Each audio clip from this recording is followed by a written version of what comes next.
Taking care of your house should be your priority, but what about your property itself? The freezing temperatures could have a devastating effect on your plants.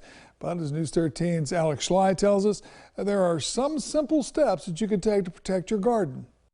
While some shrubs, herbs, and even vegetables do well in colder temperatures, other more tropical and subtropical plants don't weather as well. If it says it can't tolerate below 50 degrees, then as the temperature drops, you want to try to bring it indoors. Some of the most common plants that need protecting are impatiens, marigolds, tropicals, basil, tomatoes, and peppers. If you have fruit on a tree, then you might want to try to harvest it, because if it gets cold enough and stays cold enough long enough to freeze the fruit, then it's going to damage the quality. McConnell says the safest thing you can do is bring your plants inside. If that's not possible, covering your plants with a thin, non-plastic sheet or blanket can help save your garden. I would just cover the plant and then use some little bricks or some rocks or something to weigh it down, just so that it's not going to fly away in the wind, and helps to just trap that heat.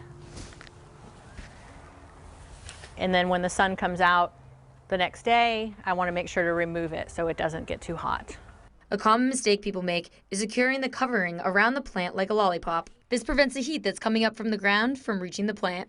McConnell says there's no reason you have to go buy a frost blanket for your plants. Many household items such as this lightweight blanket and this fleece-lined tablecloth will do just fine. McConnell emphasizes the importance of not laying plastic materials such as trash bag directly on top of your plants. If the condensation gets in there and freezes, then you can actually have some ice formation that could cause some damage to the foliage or the flowers.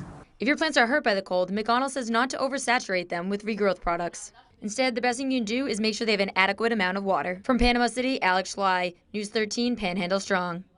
If you're having trouble determining whether or not your plants are susceptible to the cold, you can email a picture to the UF IFAS Extension Office, and they'll help you determine whether or not you should cover it, what the best course of action might be. You can find an email to that address on our website, mypanhandle.com. We'll be running a number of different stories about protecting yourself against this cold weather all this week.